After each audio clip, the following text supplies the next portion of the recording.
Hi folks, welcome back. Thanks for joining me again.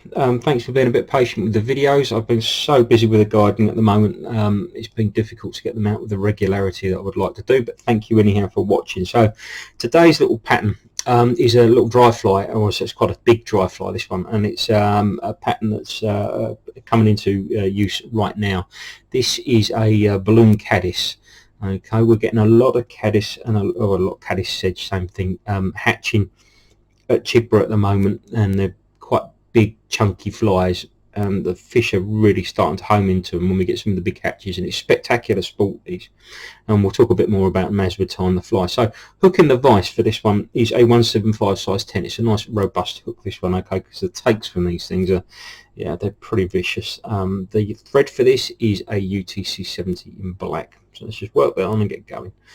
As always folks, if you enjoy these videos, please click like and click subscribe. Thank you very much for your support so far. It's been brilliant. Yeah, a really good response to the videos, so thank you very much for that. Okay, as I said, the species of caddis that we get at Chigborough is quite a dark fly, quite a dark species, and they're also big, so we're going to that's going to be reflected in the fly and the materials we use for this. So I'm just going to work the thread back down to the bend of the hook here. The body of this is going to be made up of Claret squirrel, okay, squirrel or self-fur, whatever you prefer. At the moment I really enjoy time with this squirrel, this scruffy dubbing. It's absolutely lovely. So I'm just going to dub some of that onto the thread just to form a body, and don't be afraid to put a little bit more than you might usually put with some of your dry fly patterns, because these are a chunky fly. They really are quite a big fly, quite a big dinner, quite a big meal for these trout. So I've just got that dubbed on, and we're going to start wrapping that up the hook. And you want to go up about 2/3 of the way. I'm not going all the way up, so just take it round. You could put a little tag on this, etc, etc. I didn't really find it necessary, because for me, again, it's one of those flies, this is all about the fuss. These caddis, they come out, they hatch out onto the shore, they crawl up, they do their breeding, and then they pop back into the water and skip along the water to lay their eggs again. And it's this period when they're skipping along the water to lay their eggs that they're very vulnerable, and that's what the trout really home into, and they absolutely slam these flies. We're going to add a wing in here now, okay, and I'm going to use CDC for this. I'm going to use a bit of CDC wing, CDC feather. So I've got about 4 individual plumes here, and I'm just going to marry them up so that the tips, the ends, are all similar sort of length. I don't have to be exact, but just to be neat, try and get them in there about a similar sort of length. That looks pretty good to me, okay. I'm going to lay that on top and just measure it out against the length of the hook. I want it to be the same length of the hook, okay. So that looks good. Hold them in and just get a couple of wraps over the top, and lovely and secure, okay. Trim off your waist, try not to get it anywhere near the eye of the hook. That's it. All that rubbish. Now the balloon bit, the balloon caddis bit, this is where this comes in. It's a foam cylinder. It's half a foam cylinder, same stuff as you use for your booby eyes. So for this one is black. And I've literally just taken a foam cylinder. As you can see, I've cut it in half. It leaves you with this little half cylinder. I'm going to turn it upside down, all right, and I'm just going to offer it up to the hook so it just comes back to the wing there, and then catch it in and wrap down so it's nice and secure. This gives it a nice bit of buoyancy, and it allows you to pull the pattern through the water and create a real wake, which is what the fish hone in on. That's what they're seeing with these caddis, and it also keeps it nice and buoyant as well. When you're pulling these flies, with a regular dry fly, you eventually swamp them quite quickly, but with this, it just gives you that bit of buoyancy.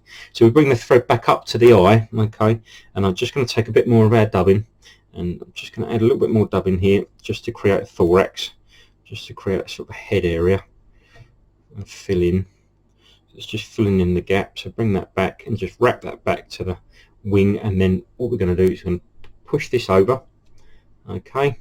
Thread's already back down here, and then we're just going to take a couple of wraps in there, and we're actually going to finish just here, okay. So you finish a bit further back on the hook on this one. A couple of wraps, that's it, not too tight, so you want to cut through your foam. Just trim the foam down a little bit. Don't want a massive post on this. That's it. Also, I like to split it as well, so it gives you a little split effect there. As you can see, I'll just split that. And that is your foam caddis, your balloon caddis. It's a very effective little pattern, this. I'm just going to scruff this up a bit. Take the dubbing brush, just tease a bit of this dubbing out underneath. Again, just to add a bit more fuss. That's it. There we go. And you can finish off with a tiny bit of varnish, just to secure that tying thread. Again, you don't want to add too much weight to it, but you do want to secure the tying thread. So I'm just going to add a tiny bit of varnish. I'll get some on the needle just in there. Okay, that's just going to secure the thread in there, and the same underneath here. Just a tiny bit of varnish. That's fine. That's just going to secure everything, make everything cinch up. So there we are. That's the balloon caddis, floating line. Fish as a single. Two if you like, but single is very effective. Pop it out and twitch it back, fast figure of 8 it back in a big wave on a reservoir. You can pull them through the wave. They're a great disturbance pattern, and the trout absolutely love them. And you can vary the colours as well depending on your local species of caddis. But as I say, the ones that we get down here at Chigborough, very dark. They're almost black in, well, they are black in colour. Hence the colours I've picked out for that one. But a nice quick tie, nice and easy, nice and simple. Hope you enjoyed that. Thanks for supporting the channel. Please click like, click subscribe, and any suggestions, anything you'd like to see, then please leave a comment down in the comments section. Thanks very much for watching. Bye bye.